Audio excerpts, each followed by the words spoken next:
And we're now live, man. Welcome, man. This January 24th, 2024 to What's Good with Gil and Larry. I'll be Larry, that'll be my man Gil. And I want to jump right into it, America, man. We just had our Hall of Fame selections for this upcoming 2024 year. And congratulations to Adrian Beltre, Joe Mauer, the great Minnesota catcher. He was a catcher. Yep. And Todd Helton, man, the Colorado Rockies. I don't know how many Colorado got in, but I know they're a young franchise. Colorado was like one of the youngest franchises out there. Second youngest, right? Only two. Only two from the Rockies. Okay. Who's the first one that made it? Larry Walker. Larry Walker. Okay. I know Texans got a nice history of Hall of Famers that's been elected, and definitely Minnesota. Because Gibson, what was it? Kirby, yep, was part of that Hall of Fame class. But Joe Mauer, and rightfully chosen. I believe the selections that made it definitely were chosen. They deserved it. They had Hall of Fame careers, in my opinion. Definitely transcended the sport, and I think it was a great. Especially when you start thinking about these teams, these franchises, you can't. They were synonymous with the team. When I think of Texans, I'm always going to think of Adrian Beltre. Always going to think of Adrian Beltre. When you're talking about the Minnesota Twins, definitely Joe Mauer. No question. And you talking about the Colorado Rockies, Todd Helton's going to pop into my brain. We're asking about caliber teams and caliber players on these teams. That's what I'm going to mention. What about you, my brother? Do you have any comments concerning the Hall of Fame selections? And I would love to hear your opinion on it. Well, yeah, I got a lot to say. First of all, I definitely agree with Adrian Beltre. He's got 3,000 hits. That's a magic mark. That's an automatic. Joe Mauer was the best catcher, at least offensive catcher in the American League, the majority of his career. When he fell off pretty quick, but I definitely think of greatness. I definitely think Hall of Fame when I think of Joe Mauer. Cool. Now, Todd Helton, that I'm not so particularly sure of. Right. If you look at his numbers, he does way better in Colorado than he does on the road. Way better. I agree. And we know that the air is thinner and the ball travels more. We know all that.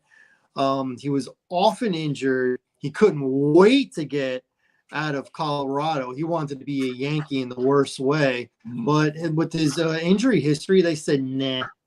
He was a shortstop that could play third base, that could play second base, but wasn't really a defensive guy. He was an offensive guy. So they weren't going to put him in there over Jeter. They weren't going to put him in there over Alex. No. So there was really no position for him other than maybe DH, which seemed like a revolving door. But again, his history with his health and the injuries and the fact that in Colorado his numbers were way better, ballooned compared to what he did on the road. I'm glad he never came to the Yankees. I kind of think he's a little bit of a Fugazi Hall of Famer myself. There are other guys that I think should be in the Hall of Fame way ahead of him that are either still waiting or will never get in. Like Bonds? Examples, if you'd like. Yeah. Okay. Example. I'm not even going to talk about McGuire, Sosa, Bonds. We'll leave them out of it for now. Roger Clemens, leave them out of it because when you think of them, you think of the juicers. The juicers, right? Okay. Well, what about these guys that either had suspicion or got popped once? Like I'm thinking about Gary Sheffield, who never, he admitted he did performance-enhancing drugs once. Yeah. If you look at his career, it started before performance-enhancing drugs was a thing, and then after they started testing, he was still hitting the cover of the ball. off the Indeed. ball. Indeed. So I think you should consider Sheffield. He was a killer. He was clutch. You feared him at the plate. He should be considered. And number two, a guy that's never going to get in, who never got popped. And it's because all the writers are butthurt because he didn't give them the time of day. He wasn't the nicest guy in the world. How about Albert Bell? Oh, Why is yeah. Albert Bell never brought up? Oh, yeah. Never, never, never. Never. That's a good one. He played in that era, never tested positive for anything. He played for 3 teams. He was good for 3 teams until he got hurt in Baltimore, and his career just flat out came to an end. But when he was in Cleveland, he was a killer. And they robbed him of the MVP and gave it to Mo Vaughn from Boston instead. Then he went to the White Sox. Yeah. He was still really, really good. Then he went to Baltimore. He was really good, and then he got hurt. This guy, check out his numbers. Check out for a guy who never popped up on anybody's list of juicing. What? Because during batting practice, he broke a bat and you found some rubber balls in there. Who cares about that? Mm-hmm. Who cares? A lot of these guys corked their bats in batting practice. A lot of them did. Okay, dumb, just dumb. And let me bring up one more guy who never got popped, got an MVP, but wasn't the nicest guy in the world, and he was a shadow to another guy that was on his team. How about Jeff Kent? Look up Jeff Kent's numbers. Look at what he did. Yeah. Look at his numbers in San Francisco. Yeah. All anybody ever talked about was Barry Bonds. Barry Bonds. Yep. Barry Bonds. You know, yeah. Mr. Pumpkinhead. Yep, but the glue was Kent. And the numbers add up. The numbers add up. Late 90s, early 2000s, he was the best hitting second baseman in the league. So in your opinion, right, why do you think Todd Helton made it above them? Because of the inflated numbers at Colorado? Because I think these baseball writers think they have power. It's like these guys who vote for the Hall of Fame in the NFL. Mm-hmm. They're not players or coaches. No, they're writers. They're writers. Right. They're journalists. They're columnists. Yes. People like that. And this is their way of, flexing and getting back to what they consider the right way to play, the right way to act, being a professional. Listen, I don't think you should be a douche when you're getting interviewed and these beat writers, this is their job. They just want a little something. Right. And it's not nice to be a jerk and to lie to everyone's face, like Paul Mero, when he's testifying, he's pointing that finger. I never did steroids and all that stuff. And less than a year later, he gets caught. He popped. I think they want, lack of a better word, they want the Derek Jeters. That's what they want. Mm-hmm. They still think baseball is Americana. It's the national pastime. You want guys who represent the sport the way you want it represented. The way you don't want these superstars with the big head, and even if they were nice to you, they failed the drug test and whatever, which is something else I want to get into with you, by the way. It's been almost 20 years since those players all testified in front of Congress. Mm-hmm. It's been 19 years. Okay, Palmeiro, Sosa, Canseco, mm-hmm. McGuire, and they looked pretty ridiculous. And I was ready to throw the book at them and say, no, these guys, they cheated. They cheated the game because they inflated numbers that were so precious. I mean, baseball is numbers. Yeah. It's a team sport, but really played individually, you don't make it by being a good teammate. You make it by your individual numbers, right? Yeah, I'm selfish. So my thing is, these guys that look foolish 19 years ago, I feel like they paid their dues. At what point, are we really going to not put Barry Bonds in the Hall of Fame? At that part. Barry Bonds, before he started juicing, there you go. That part. He was a Hall of Famer before that. He was. He was a 400 guy, 400 home runs. I agree. 400 stolen bases. And he was only, just past the middle of his career. Then he sees McGuire and Sosa, who were not as good as him, just hitting 60-plus home runs. And he said, F that. What can I do? I'm better than them. Mm-hmm. So he did it. He did it for, 5 years or whatever. He shouldn't have done it, but he did it. But he was a Hall of Famer before that. But he wound up breaking the sacred records. He wasn't a nice guy. No. Okay. And they hold that against you. They hold it against you. I honestly think if he never juiced and he was, career first ballot Hall of Famer, no matter what, I still don't think he would have gone in first ballot because they want to hold it exactly 1 year. Yep. 1 year. But how you're going to say Alex Rodriguez isn't a Hall of Famer? Mark McGuire isn't a Hall of Famer? For as much as those guys cheated the game, remember, these players went on strike in 94. And when they came back in 95, the fans weren't there. They weren't there. They slowly started to come back. But when that home run chase came in 98, though every stadium was filled to the Raptors. Everyone. Every game that broadcasts Sammy Sosa and Mark McGuire, they had the best ratings of the night. Now, that was the same year the Yankees won the World Series, and in totality, they won 114 games. They went, was it 114? Ugh. I remember, wait a minute. I'm going to get this right. They won, in the regular season, they won 114 games. Add 11 to that, that's 130 games, right? With the playoffs. So they were 130 and 50. No, 125. 125. They were 125 and 50 for the playoffs and regular season. That meant that they were 75 games over 500. That's crazy. 125 and 50. That just sounds amazing. That's crazy. Nice whole numbers. 125 and 50. You can remember that. But what did they talk about that year? They Sammy, talked about the home run chase. And the home run chase.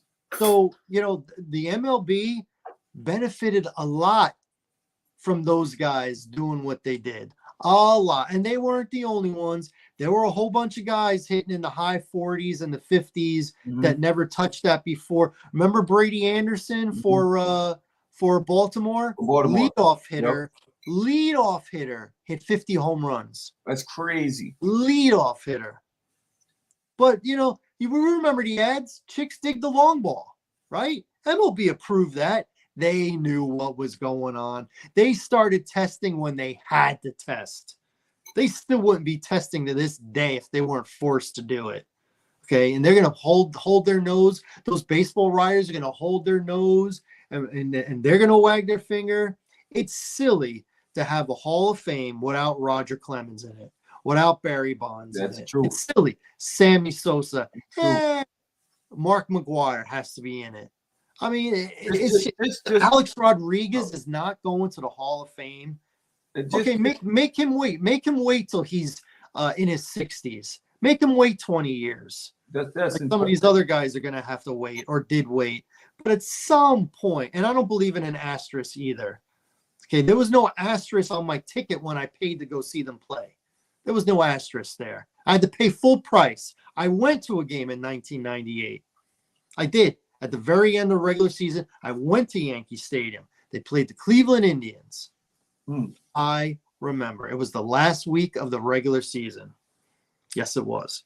But listen, that's just my opinion. I think at some point you got to let these guys in. They paid a big penalty. But to have them out for forever, I think it does baseball no good. I said the same thing, man. I always felt that way. They say, okay, they cheated the game, like Pete Rose situation. He betted his own team, right? Boom. So, okay, he gambled on his own squad, whatever, right? Nobody in this world doesn't have faults, okay? So I'm tired of we put this holistic type of standard on these people. Like, oh my God, you got to be so perfect. And so, who is perfect? Who? Come on, let's be real. Like you said, y'all capitalized off of their greatness, didn't y'all? Y'all wasn't worried about the juicing in, were you? Okay, then they paid their penalty. You ostracized them. You put them out there in the public view and said these guys cheated. They were cheaters. Yada yada yada. Right? Then went through all that stuff, all the backlash. Right? But do you negate the accomplishments though? Like you said, prior to Barry Bonds, the last 5 years of his career, okay, he juiced up, right? So we negate the other 10 plus, or 7 or 8 prior to that, when he was playing at a high level. Like you said, he was on trajectory to be a Hall of Famer. Mm-hmm. Can't get around it. You can't get around what Alex Rodriguez did before he got to the Yankees. You can't get around it. He was a phenom. He's a phenom. He was that guy. You know what I mean? He was like the Bryce Harper of them days. You know, that's who he was. You know, the McGuires, the same, like Sam, that whole, we all got engulfed in that, man. Everybody, if you wasn't a baseball fan, you still got engulfed in it because it was such a big thing back then, right? So we negate their accomplishments. I beg to differ, man. So once again, you know, it's sad that I always have this feeling about, and I put the Stephen A's, I put the Skips, I put all them guys in there. Yes, journalism is what it is. Yeah, we semi-need journalism because we definitely need to get certain stories across. But when you get these dudes so much power, man, when you actually these dudes that never played the sport at that level, that don't understand what these athletes go through, nothing, recovery, the game, the moment, all that, right? At that high level. I ain't talking about high school, and I'm not talking about college. I'm talking about professional, right? Why are we going to them when something happens in the professional world and asking these dudes their opinion and it's gold and it's stamped? You got NBA players, NFL players, MLB players. You've been arguing with journalists, mind you, about their opinions on how the game is and what this should be and who should get in and whatnot. Once again, if we're talking about, because that's the same breath of us saying, okay, let's go to these sports guys, right? And talk about when it's time for the journalists to get into their Hall of Fames, right? They're not going to go consult the sports guys, are they? That's a good point. They conduct other journalists. Exactly. Right. Exactly. So why are we consulting other people in that professional field that played it to understand it? Now I'm gonna take it to heart more when they're telling me, nah, man, I felt they cheated. That wasn't cool. I felt it. No, I wouldn't let them in. I'm gonna take it way better from them because they're the ones affected by it. They played the game. I mean, if I didn't juice and this dude juicing and he's killing me, I'm gonna feel some type of way, man. I'm gonna feel some type of way rather than the guys on the sideline with the pom-poms and saying, hey. Nah. So on that note, man, I think that it definitely is something to be discussed, talked about. And I would love to see them guys get in, man. I really would, man, because I think the Hall of Fame without them is just not the same. You know what I mean? They're just a bunch of hypocrites. It is. They're a bunch of why are you prioritizing gambling and juicing over guys that are wife beaters, guys that are cheating on their wives on the road, guys that are alcoholics and druggies, okay? Guys that are incoherent and show up to a ball game half in the bag. Mm-hmm. Listen, man, you and I are both Yankees fans. Indeed. Okay? But there ain't no way to me, that Mickey Mantle should be shown the love that he gets. I mean, it's like he's waving the American flag when they talk about Mickey Mantle. That's right. But then you're gonna turn your back on Pete Rose or Barry Bonds or whatever, or Roger Clemens. I mean, okay, listen, when Mickey Mantle, was all liquored up, he wasn't the nicest guy. Mm-hmm. Ask his wife, who had his kids, how nice he was when he was all liquored up, doing stuff he shouldn't have been doing when he wasn't home. Well, we love us some Mickey Mantle. Man, how many people back then named their kid Mickey or That's Mick fact. or Seven That's because fact. of him. That's fact. Right? Right. But we're fine with that. We are fine with our athletes acting a fool like that because they are living the life that we wish we lived. But man, you're rude to a writer. Albert Bell rude to a writer or writers, Look, once again, and he's out. Look, And he's out.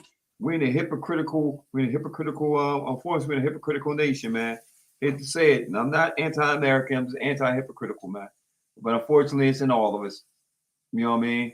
It's one of the things you can't get around. And speaking of hypocritical, I ain't gonna say it's hypocritical, but I just think it's a bad beat. And I want to go on to like the next subject. It's a bad beat to me. You know, Scott Van Pelt says the bad beats. Mm-hmm. You know, this is the bad beat, brother. How do, in your opinion, brother, how does a team that's second in the East, winning record, lost 13 games in total, they're 30-13. 30-13. And you fire your head coach to bring in Doc Rivers. Doc Rivers, who has one championship to his name with the Celtics, who had a veteran team. So maybe they're looking at it like that. Maybe I'm going to get to go pros and cons, I guess, with this one, brother. You hear me? If we're looking for the pros, it's like, okay, we kind of got a team like that, but not like that. You know, we got veterans. We definitely got two veterans. We got two veterans that, you know, one is just probably one of the faces of the league, and another one is just lights out when it comes to crunch time, right? You got some nice role players around them, right? So maybe with that dynamic, they can make a dent in the East and possibly go to a championship and win it all in the perfect world, right? I'm gonna give you the cons though. I'm tell you my cons. One, the guy has proven to lose 3-1 leads multiple times. Okay, 3 times. Okay. Two, it's not like you have that same dynamic when you had Boston, because Boston had 3 veterans that were actually like veterans that led 3 teams at one point. Ray Allen at that point was a spot on shooter. Best, you know, he was at that time leading the league in threes. You know, you got Kevin Garnett, that energy guy, still was unstoppable in that, and even in his older age, he was still, you know, kind of hard to stop. He was an energy guy. He's still KG, right? And then you have Paul Pierce. You got Paul Pierce. And then you have Rondo. We ain't gonna talk about the other players. Rondo. You got a young Rondo that made all this go. You got a point guard that made it go, right? Last show, y'all, we talked about the second most valuable player in sports. I said point guards. My man Gil said NASCAR driver. If y'all didn't catch it. Race car driver. I apologize. Race car driver. But back to a good point guard, he's the glue, right? Boom. So you had them dynamics. I don't see them same dynamics in Milwaukee. My argument was I don't think they should have never fired Mike B. I don't think they should have fired Mike both Halls. He led them to a playoff. Unfortunately, they lost. Okay, they lost to a team that went to the finals, didn't they? They lost Miami, didn't they? Last year, they lost Miami. You lost to the finals. You didn't lose to the first round. You lost to the finals. And they didn't have Giannis the whole series either. And you have Giannis the whole series. Like, come on, man. You hobble the guy and you fire him? Okay, when we started our NBA season and we did our preview, I said that even when we saw that blockbuster trade go down, or that pickup go down, right? I said, man, you know, you got a first-year coach. That's probably the only thing that's going to be like, I believe at that time was not going to be able to get them over the hump for the championship, because it's hard to come into that type of situation with them expectations. Because now you're expecting this team to go to the championship and win it all. with a first-year head coach that has to put his system in place. It's hard to do. Once again, you did a Tepper on us. You didn't get a man a chance, and you cut him. But he's winning, though. I could see if these guys were at the bottom of the East. You're second. You are second in the East. Yep. Possibly maybe third or fourth overall best record in the whole league. Yep. You fire him to bring Doc Rivers in? I'm not a Doc Rivers fan. You see what happened with Embiid? You had Embiid, possibly the best big man in the game outside of Joker, right? This year, he's playing like the best big man. You know why? Because Nick Nurse realized I have a big man that's dominant. He killed us in Toronto. So why not? Hey, big guy, I know you want to shoot these threes, but this is what we want to do. I think you're probably going to kill him if you go in the paint. I think you probably kill him if you go mid-range. I think you probably kill him if you say, hey, man, this tier is going to be on my shoulders. Getting back, not getting away from what I'm talking about. But I'm just saying this guy's resume doesn't add up. That's what I'm saying. You had good teams in LA. You had good teams in Houston. Or LA. You had good teams in Boston, right? And you had a good team in Philly. You still couldn't get it done. We give this dude way too much credit. What's your opinion on this whole pickup, my brother? I'm sorry, I went on my little rant. What's your pickup? What's your? I'm in lockstep with you. I think Doc Rivers is overrated. I'm not saying I don't think he's a good coach. I think he's a good coach, but clearly, they kind of knew by letting go of Griffin that they had Doc Rivers in their back pocket, Indeed. Or else they wouldn't have made that move. And you're right. The Milwaukee is 30-13. And they're acting like, they're struggling to make the play-in game. I don't get it at all. I mean, this is what happens when you give these players player empowerment, because it seemed like they didn't really like the two stars didn't really love them. Damian Lillard and Giannis didn't really love them. They didn't kind of like the flow of the pick and roll, and all right, and they didn't like that they weren't as good defensively. Well, guess what? You traded away Holiday. Yes. So what do you think was going to happen? Yes. He's one of the best on the ball guards, defenders in the league, and you traded him away to Boston. The team you're trying to catch. Boston. What'd you think was going to happen? You sacrificed defense to get more offense and more clutch offense. Right. So don't say after the fact, oh, we're hurting defensively. No kidding. We knew this. We didn't have to play, 43 games to know this. We knew it. We knew it. Come on, man. No knock against Dame Lillard. But you're not going to put him as a defensive guy. You never have. So once again, what you said, you gave up defensive players for offensive players.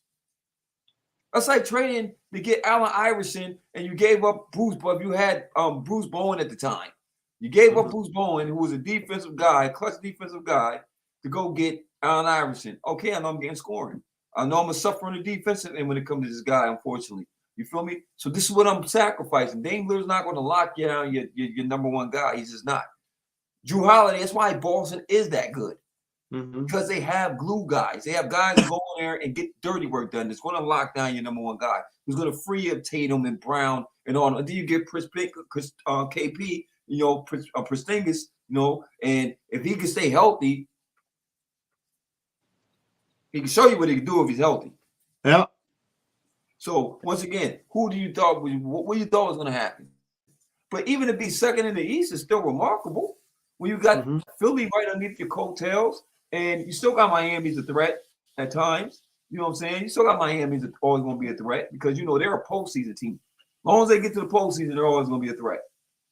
Plus, they made a good trade, and they also made a good trade. Speaking of the trade, my brother. Oh yeah, they needed to. Well, I understand they went and got Kyle Lowry for the veterans prejudice, but you slow your offense with him. I'm sorry, his best years is over. He's 37, and it's slow-mo with him. his advantage was he was a good defender. You know, he was great in the half court set when he was in Toronto, right? Miami, man, they need another score. And Rozier give you that. Terry Rozier going to get some buckets. I can give you that. Okay?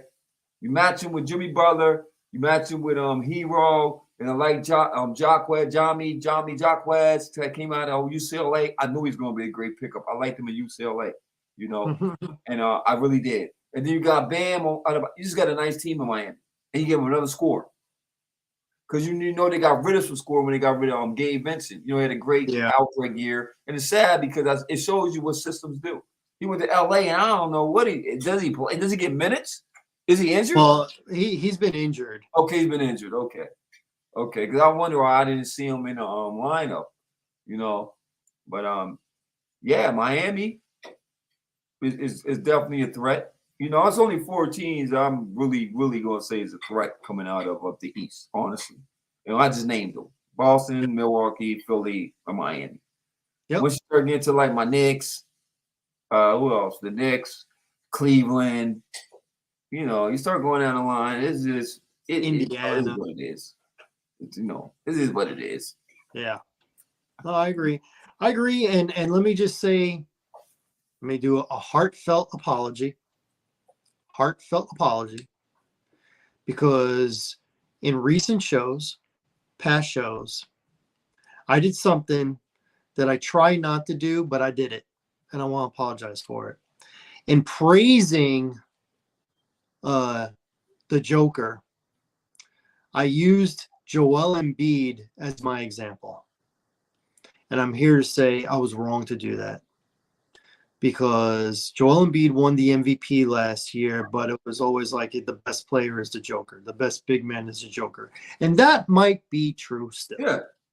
However, this year, today, Joel Embiid is the best big man in the league. He has put his stamp on the season. He is balling like you said he should have been balling. Indeed. And he's doing it. Yeah. He playing the big man game.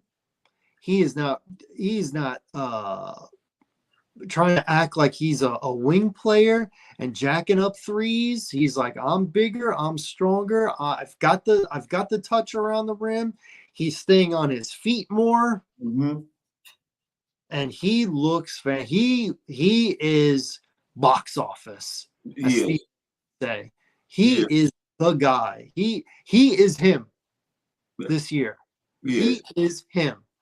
And I just want to say I apologize to Joel. I know he's watching or he's going to watch it later. And Joel, listen, man, this league is your oyster right now. So you just go out there and do what you're doing. And maybe they add another player before the trade deadline and you go to battle with that. Because that dude, there ain't nobody outplaying this dude. Not this year, anybody, especially from the East. So go out there, do some work, and put it on these cats. And I apologize, and I'll be rooting for you, big boy. Indeed. Now, man, and cap that one, man. Like I always said, once they got Nick Nurse, I said that Nick Nurse was going to have Joel Embiid playing to his true potential, you know. And once you eliminate, I mean, he still takes a couple threes, but not as many as he was doing. He's not letting the defense off the hook, man. He's not. He's putting pressure on him. And that's what you're supposed to do as a great offensive player, man. Straight up. That's a bailout. If you take a high percentage shot, it's a bailout. You know, I want you to shoot 3 as a defender. But if I know that you're coming down and as the game gets on and you get stronger and stronger, it's frustrating as a defender to know that I can't stop this guy. You can bring the double, you bring the triple. That's what frees up Max and the rest of them guys to do what they do. Because you're bringing doubles to the big man. So it leaves a lot of space on the floor for your guards and your forwards to go to work. You know, and that's just playing basketball. You know, it's going and moving on. I want to keep the show moving, man. I'm going to definitely get this NFL soon. But you said WWE's the Royal Rumble's coming up, right? Man, what's your feels on it, man? Let America know, man. What's your opinion on it, man? You looking forward to it? What's the storylines you looking forward to? Who do you think is gonna come out on top? Oh my gosh. Well, there's three storylines that I'm paying attention to. I'm paying attention to CM Punk. He says he's going to win it and he's going to challenge for the title. I'm paying attention to Cody Rhodes because he said he's going to win it and he has to finish the story. Finish the story. He vowed that he was going to become heavyweight champion, something that his father never did in the WWE. He said he was going to do it. He was going to put respect on the Rhodes name, and he came up just short last WrestleMania when it looked like it was his. So obviously, the winner of the Royal Rumble challenges. They point right over to the WrestleMania sign, and they challenge at WrestleMania whatever title that they want, but it has to be the winner. And the other thing is pay attention to what's going on with The Rock.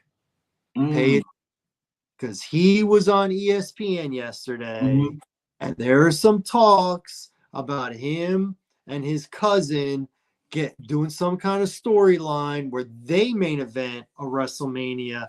But The Rock, by the way, he legally trademarked his name. He's allowed to refer to himself outside of the WWE doors as The Rock.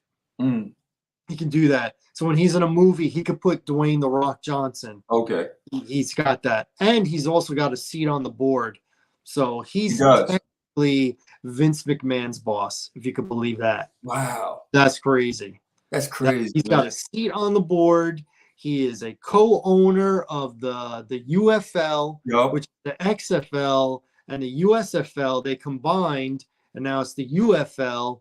He's a co-owner on that, so congratulations to him.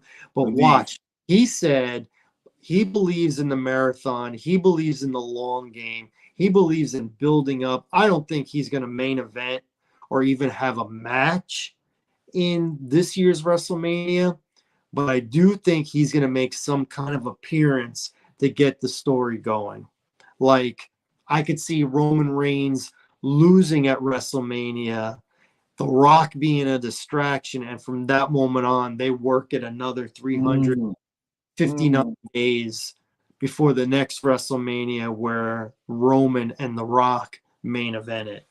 So, I think, right? I'm going with Cody Rhodes to go 2 years in a row and win the Royal Rumble. 2 years in a row because he has to finish the story. And if he doesn't, it will be something lost. It'll be heartbreaking and people will lose interest because you're only going to get him for so long. It's already been over a year, almost 2 years now. That's true. If he loses at WrestleMania or he doesn't win this Royal Rumble and doesn't get a shot, his status is going to come down. People are going to be like, mid-Carter. Mid-Carter. Go get another tag belt. Yep. You know, because CM Punk is here. He's not coming. He's here. And they can go in that route. And one thing we know, there's a lot of guys in the locker room that want to get a piece of him.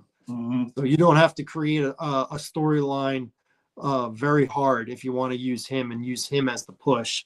So at some point, I think CM Punk and Cody Rhodes will cross paths in the Royal Rumble. I think Cody has to win. CM Punk doesn't have to win because he's still relevant without it. Cody has to get this title. He has to finish the story. It has to culminate at WrestleMania 40. I'm going Cody Rhodes to win and repeat as champion at the Royal Rumble. What are you thinking? Or somebody out of left field? Oh man, I don't think it's gonna be left fielder, man. I'm with you. I think that at this point, it's going. You ran some good storylines down, man. It's hard to disagree. I thought they was going to have to build up for CM Punk to win it. I still think that might be in the cards, but it does make. I didn't even see the Cody Rhodes angle. Because, like you said, if Cody Rhodes is to maintain some type of stardom or top of the food chain, he has to come out of this on top. Because if he does lose, I don't think he's going to be able to get that momentum again. Right now, you're at that momentum breaker point. You know, like you came in, you like you said, you had a hot buzz coming to WrestleMania. You built it up big. It was a great event. You sold it. Y'all sold it. So now it's like, okay, like you said, it's unfinished business. So if you go in there and lose, and they do elevate CM Punk, I don't see it happening. So, you know, it might be Cody. Because everybody expected to CMP Punk to come up on top. I know they are. You know, that's what I'm seeing. Mm-hmm. You know, but it could be Cody Rhodes. And then The Rock, the way you play The Rock out, yeah, because they've been mentioning it. They said they will have something for him and his cousin to do. You know, but it will have to be something that's going to be a great script. He said it. He said, I will come back and do that if the storyline adds up and we can create one, which I know we can. Because you think about it, you fight for head of the chief, head of the tribe, tribal chief. Mm-hmm. Fight for tribal chief. Who's the real tribal chief, right? I could challenge you. The Uso brothers wasn't the ones, you know, but The Rock, great storyline. You know, so I'm definitely looking. Oh man, I can't wait till it comes up, man. I can't wait. I really can't. And big announcement, Raw next year in January going to Netflix. Netflix Raw, Monday Night Raw. Netflix. Crazy. How are they going to do that? Netflix has never had a live event. No. Never. Wow. I mean, it's smart. It's smart on the business side of things if you think about it. If you're a WWE, it's definitely smart. Who's number one streamer for the most part outside of it would be Netflix and Hulu, right? Yeah, and it's Netflix. It's Netflix by far. It's Netflix. By far. Streaming is going up every year, and cable is going down. Well, you know, people are not doing cable too much anymore. You're a dinosaur for real. You got cable, like seriously, you're a dinosaur. You know, nobody want to get pre-billed. Nobody want to get no crazy bills. Nah, not when I can just go get streaming. You know, tap into Wi-Fi and I'm good. All I need is Wi-Fi. And it's much more cheaper for me to get these streaming services than it is for me to go deal with cable bills. Nobody want bills nowadays, bro. We're in inflation, man. We're in inflation, okay? Everything's high. They just raise prices for no reason. For no reason. No reason. No reason. Look at your bill and it's $30 higher. For what? Indeed, for what? All these taxes, all these other, and then when you break the bill down and say, what? I'm paying for what? I'm paying for what? No, I'm good. Nah, I stream. I'm cool. At least I know what I'm seeing streaming. No hidden surcharges. You know what I'm saying? Man, so moving on, man. NFL. Like you said, man, Wacky Monday created a whole bunch of vacancies, and now these vacancies are slowly or rapidly being filled. Belichick, to me, is a done data to Atlanta, right? Atlanta, Belichick. I'm not so sure. You don't think so? Now, hold on. I read something, right? I read something where they're saying that Harborough, the LA Chargers might be a reality, man. I told you that they said they're gonna open up that pocketbook. They're gonna open up that book. They're gonna give him what he wants. I know they are. Control. He has the quarterback he wants. He can build the players he wants. He's a known winner. Why wouldn't you? You're on the cuffs of greatness anyway, right? He's a guy to get you over the hump. So you don't think Belichick is going to Atlanta with Kirk Cousins? Well, just to confirm, they did say tonight that a deal is in place, agreed upon between Jim Harbaugh and the Los Angeles Chargers. Okay. So it's not official, but it sounds like that a deal has been agreed upon verbally. Wow. So it looks like he's going there. So let's just assume he's there. Okay, let's go there. That only leaves 3 opening jobs left. Yes. Seattle. Yes. Washington. Yes. Carolina. And Atlanta. Well, what about Carolina? They got the GM, but they didn't hire a head coach. Well, I guess they didn't hire a head coach. They got a GM, but not a head coach. Right, you're right. Well, okay. So let's throw Carolina in there. Okay. Cool. So far, from everything I read, was Atlanta is the only one that's brought in Bill Belichick for an interview, and they brought him in for 2 interviews. 2 interviews, yes. And he still has not been signed or anything agreed upon. So, when you let a guy come in to your building twice, and you let him walk out the door twice, it makes me think they're interested, but they're not really making that hard push to say, hey, what's the old saying? Don't let him out of the building. Don't let him out. Once you bring him in, don't let him out. Right. I feel like if they really wanted him, they wouldn't have let him go out of the building twice, and they have. So what do you think? You think it might be Ben Johnson get a slide down there? Might be Ben Johnson? I think, my personal opinion, I think Ben Johnson goes to Washington. Wow. Because Washington is picking second, and they will be able to get a quarterback unless they choose to move up one spot if they can wheel and deal with the Bears. But at worst, they're picking second. So I think an offensive-minded head coach wants to be able to pick and mold his quarterback.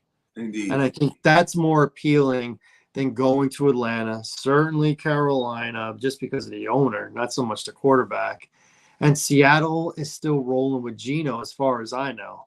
Right. So that's at the most appealing job right now. You still got Vrabel out there. You still got Pete Carroll out there.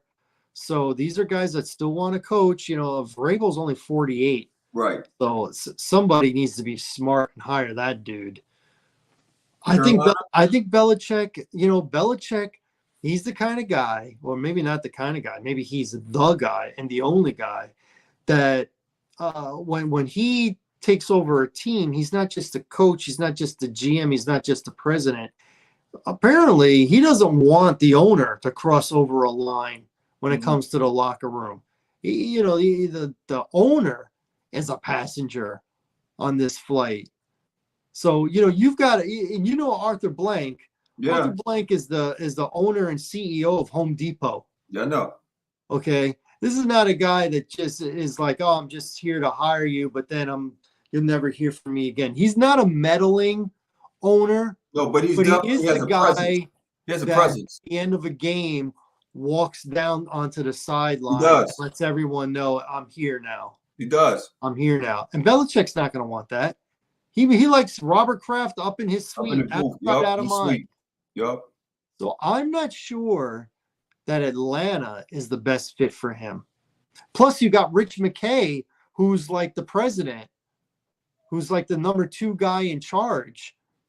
So he would have to take a back seat too. So you got an owner and Rich McKay, the president of football operations. They got to take a back seat to Belichick, who just got fired. Listen, everybody knows the resume, but they also know this coming April, he's going to be 72 years old. He's not getting lighter in the heart. He's not Pete Carroll kind of energy. He's not that fluffy, warm, huggy guy. Yeah, I agree. And I'm not sure Atlanta wants the Patriot way going through their building, despite the success that they had. Yeah, there's no Tom Brady walking through that door. Yeah. So it's gonna be interesting, man. It's gonna be interesting. And I think if they do pull the trigger, I think you might see a Kirk Cousins go down there and make that duo happen. Or Minnesota. I don't know who the coach will be, but I think Kirk Cousins, Atlanta Falcons, makes a lot of sense. It does. City be behind them. I know he'll get tired of hearing the rumblings about Minnesota getting rid of a quarterback because it just showed you what his value is in Minnesota. You had 3 guys that couldn't get the job done. You had 1 guy that's going to get you to the playoffs. Mm-hmm. And you have weapons. Well, Kirk's not under contract anymore, and they're able to reset him. And they're going to have the master offer. Moon and the stars and the sun. Yep. No. Look, that situation helped his value even more. What happened, it showed you what he does. You know, so by him getting injured, actually helped him more than he thought. You know what I'm saying? So now they really either we gonna fight for our quarterback because we got a system that's kind of built around him, right? Or we let him go and he get top money wherever he's gonna go because they're gonna offer him some nice money wherever he signs to. So either his way, he keeps increasing the situation. He left DC, got some money. Now the ball's in his court. It's a great feeling to have the ball in your court and you can heal off your injury and come back and be in a new franchise, or at least be in the one that you've been at so long that they actually support you and get behind you without the rumbling about, oh, we need another quarterback crap. He's got all the leverage. He has all the leverage, you know. And man, I guess, man, like I said, we finally kept it short tonight, huh, man?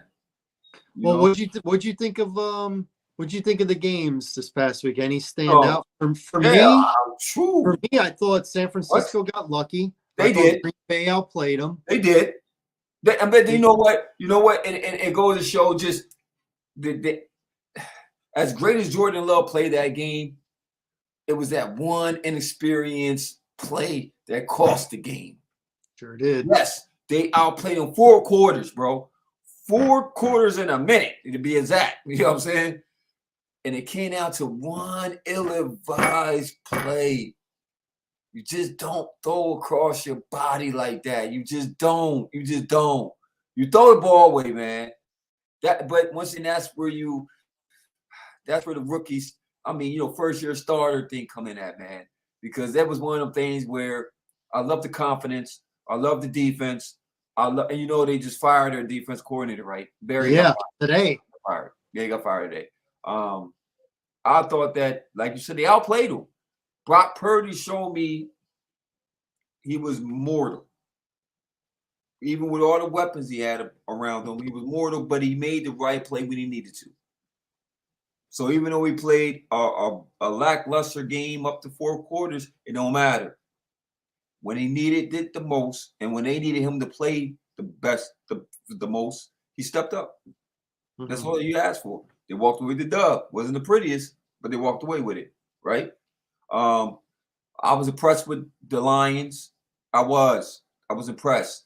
It was a great game. You know, who would have known, man? The franchise 0-16. You know, a new coach come in with that energy. We done heard the song and dance before, and this time it actually stuck.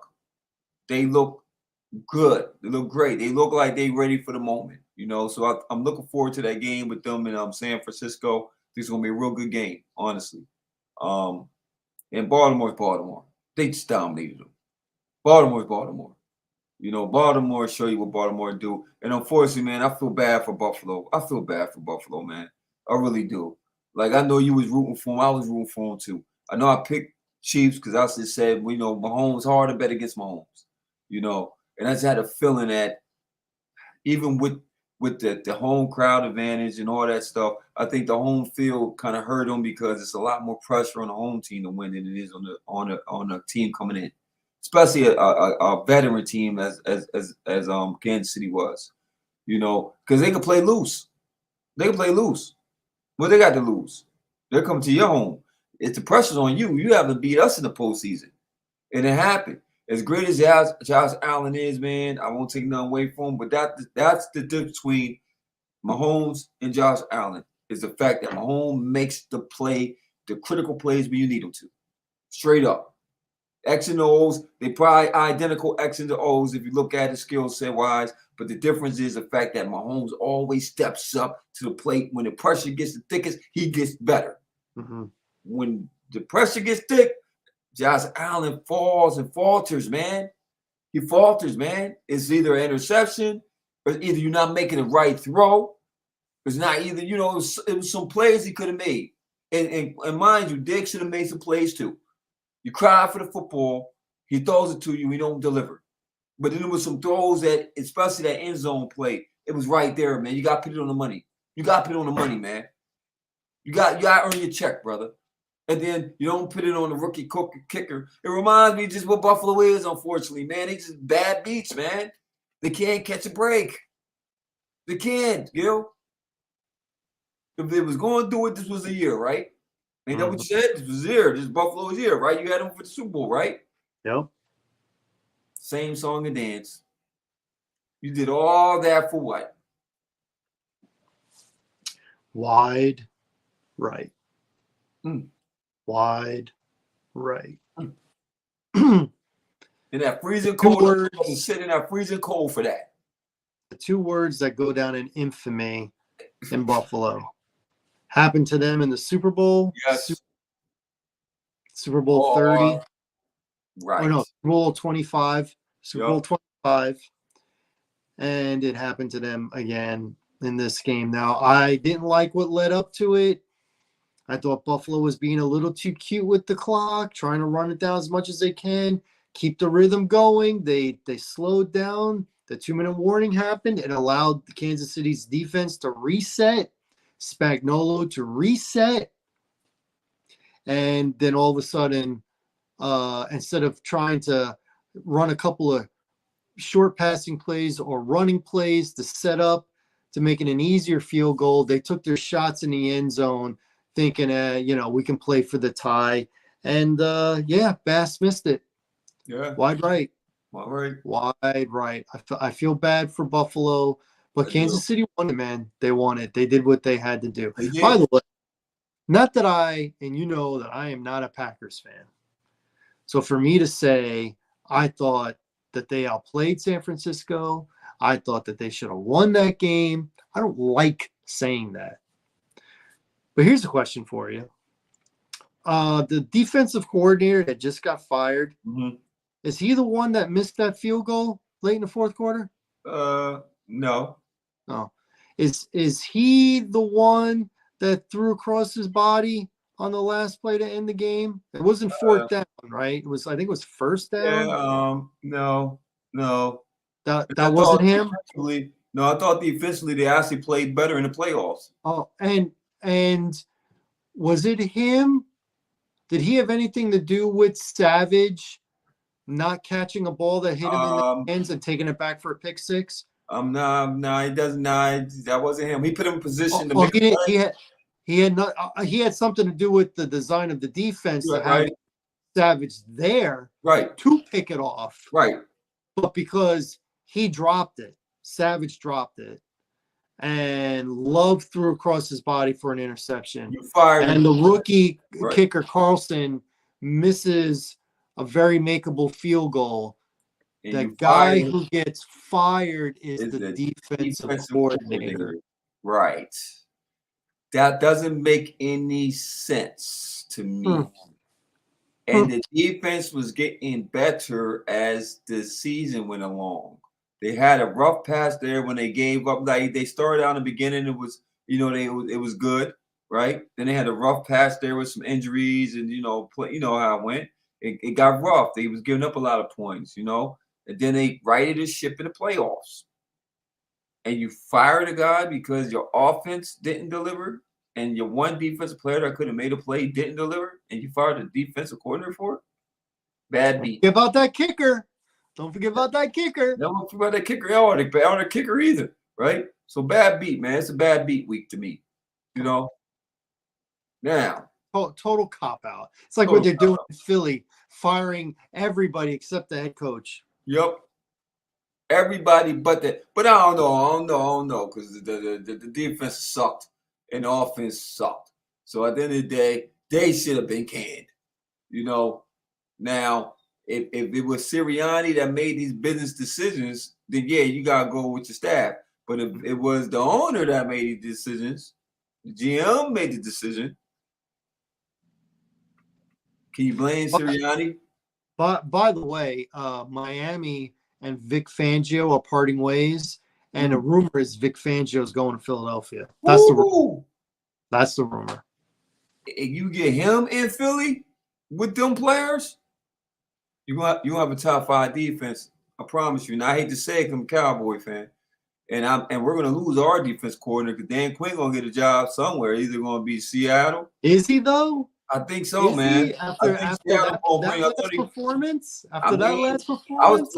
I was seeing either them or Washington. They're going down Washington, but I'm like you. I believe that Ben Johnson would be a better fit because you dissected and got rid of your defensive players, so you're gearing up for the offense. So you're going to bring off. It makes sense to bring offensive minded coaching because you already did everything to kind of to make you not a defensive team. You know, I don't know. Dan Quinn is always going to be the guy who blew a 28-3 Super Bowl lead in the second half. Indeed. He's always going to be going to be the guy in Atlanta that couldn't get them over the hump or get them in the playoffs. We're going to say that Dan Quinn is not made to be a head coach, in my opinion. He is. And I don't care where he go. Some coaches you do good as defensive coordinators. Yes, I give them that all day to a certain degree because our defense looked like trash when we played Green Bay. You know what I'm saying? So at the end of the day, is he really a great? He is good because he did make us a top 10 defense, right? But at the big moment when we needed our defense to step up. Now, last year is different. You know, it was the defense that carried us offense off, right? This is totally opposite year. It was the defense let us down, and the offense was playing catch up. But moving on to these games is going to determine the Super Bowl. The Super Bowl. Now, this is where it gets very interesting, my brother. Because now it's about to be Super Bowl soon. So let's get to these last, the AFC Championship game and NFC Championship game, my brother. Let's go. So now with these predictions, we're saying basically who we think is going to be in the Super Bowl. No diggity, no doubt. Sunday, 3 p.m. CBS/Paramount Plus. The Kansas City Chiefs, reigning, defending Super Bowl champions with the greatest quarterback in the history of the NFL will travel to Baltimore, Maryland as they face the Baltimore Ravens. The Ravens, number 1 seed in the AFC, are a 3.5 point favorite at home. What say you? My brother, you got the right colors on right now, don't you? You got the right colors on, don't you? Yeah. That should say Chiefs going across your chest, brother. Because Hulkamania, buddy. I believe it's hard to go against number 15. I'm sorry. You have to prove me wrong going against number 15. And yes, number 8 is electrifying. Yes, that defense has been playing good. You know, great, outstanding, number 1 defense, right? All that good stuff, right? Offense stepped up. It's hard to bet against that guy, number 15, man. It is. So for the points, I'm going to take Kansas City, but I think Baltimore might actually squeak out this game. So I'm actually liking Baltimore for the win because I predicted Baltimore to be in the Super Bowl. So I'm going to go with Baltimore for the win, but I'm going to say the Chiefs for the points. Great game. It's going to be a great game. I'm halfway with you. I'm going Kansas City for the points, but I'm also going Kansas City for the win. Woo! City is playing their best ball right now, all year. Woo! Know who they can rely on. Rice is ascending. Kelsey is still Kelsey. They are running the ball with Pacheco. I think, and listen, I hinted this. I talked about it. I think Mahomes might be the best. No, he's the best. Brady's got the resume, and probably Montana right after him. But if you're taking the eye test, Mahomes is Favre and Rodgers combined, but better than both. That's what he is. He's a hybrid of Favre and Rodgers, but he's better. The only thing downside this man's whole life is his wife. Yes. She's annoying. Yes. She's annoying. Yes. His wife is the most annoying thing or disappointing thing in this man's life is his wife. And I don't know, maybe because she might have came for money and might have been one of them girls. And I don't know, bro. I don't know. I don't see the attraction because she ain't even bad in my opinion. I don't even think she's okay. Like, if she was a chick in the party I'm going for, she ain't the one I'm going for, bro. I'm gonna tap her on the shoulder and be like, excuse me. Yeah, excuse me, keep out of my way. I'm trying to get to your friend. That's the type of girl I'm gonna go. I'm there. But hey, each his own, tomato, Beauty and the Beast, whatever it works. It does what it does, right? Because he is definitely annoying. And her and Taylor Swift are besties right now. So yeah, I went on Mahomes. Mahomes, if you're watching this, I'm sorry, man. Get on your wife, man. But I'm not sorry because she's very annoying. You would have thought she was the football player. You would have thought she was a star quarterback. She carries it like it's her money and like it's her millions that got it there. You feel me?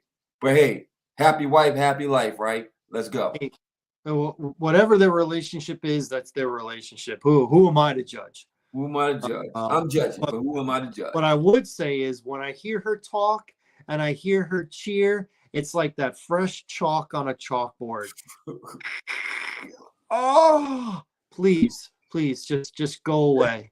Please. Go away. I don't want to see you. I don't want to hear you. But I do get to see Taylor Swift. So that's pretty cool. I like that. And unfortunately, I get to see Jason Kelsey as well, not wearing a shirt.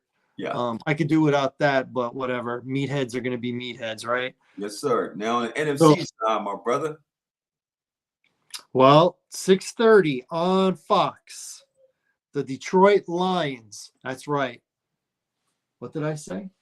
The Detroit Lions, still in it, are at the San Francisco 49ers. 49ers right now are a 7-point favorite, but I believe I heard later today, before we went on air, I believe I heard that Deebo Samuel is going to be ruled out for the game on Sunday. Don't let's not make that official, but I think I heard they're leaning towards him being ruled out for the game so they can have him for the Super Bowl if they make it. Listen, that's a big loss. That's a big loss.